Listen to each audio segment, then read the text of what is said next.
doing everything right, but still broke every month?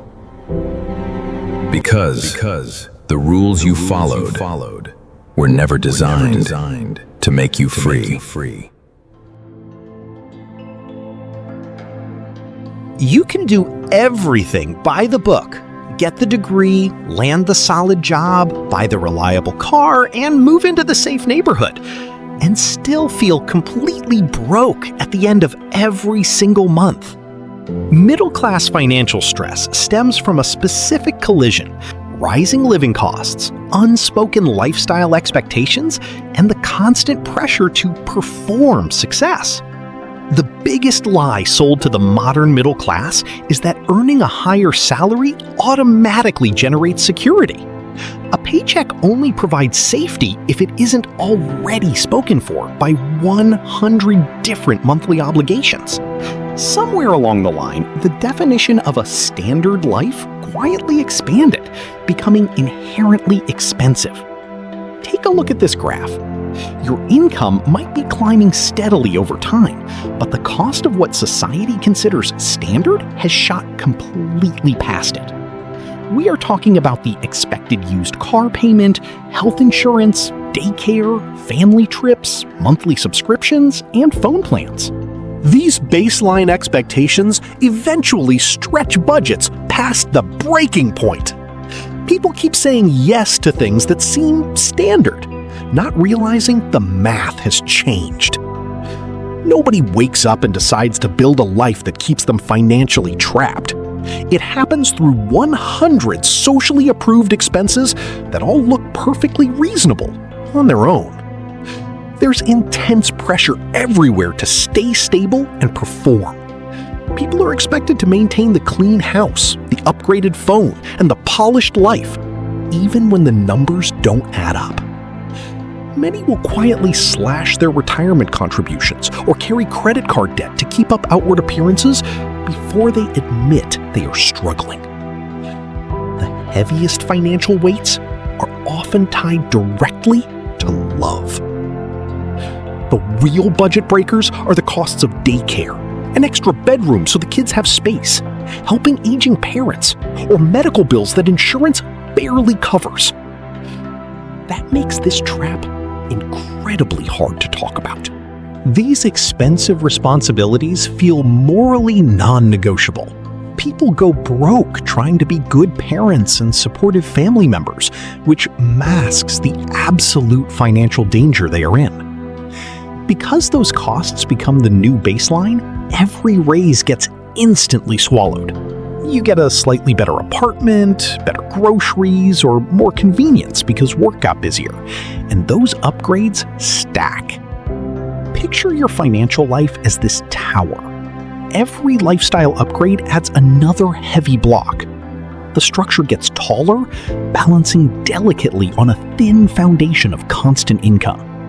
But then a car breaks down, or rent jumps, and suddenly the whole system shakes.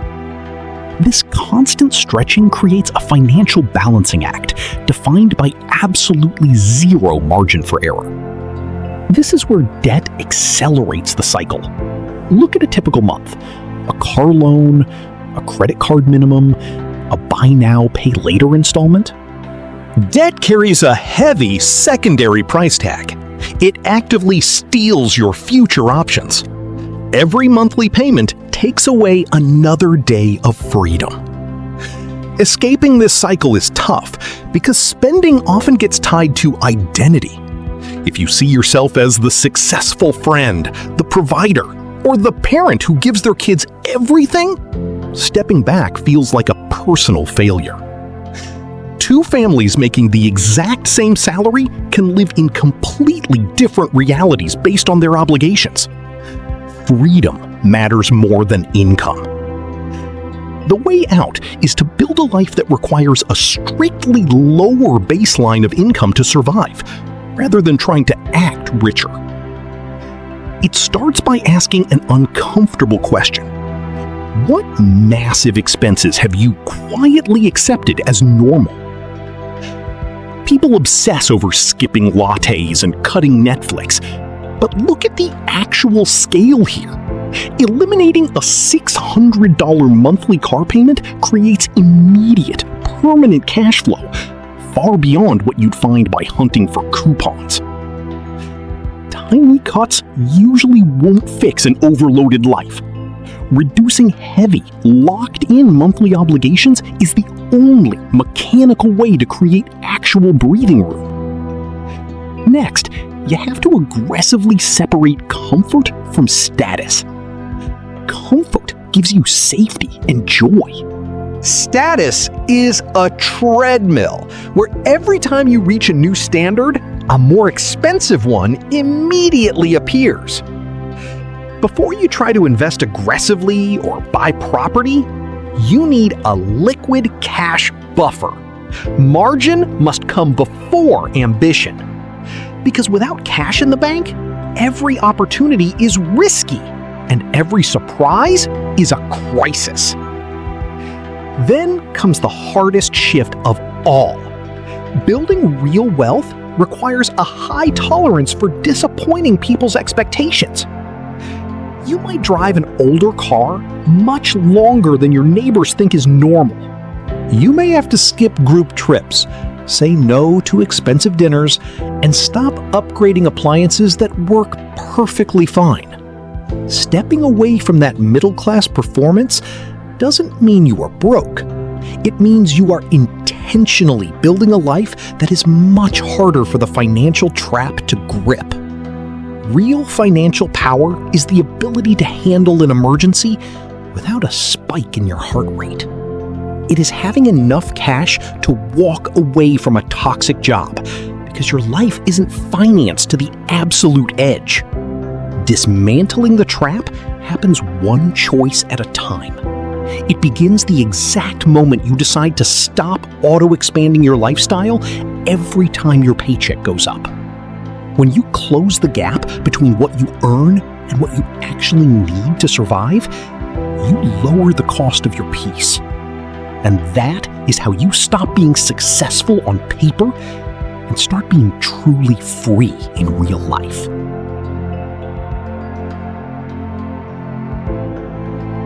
Choose freedom over performance. Measure freedom, not appearances. Lower the fixed baseline. Keep what supports you.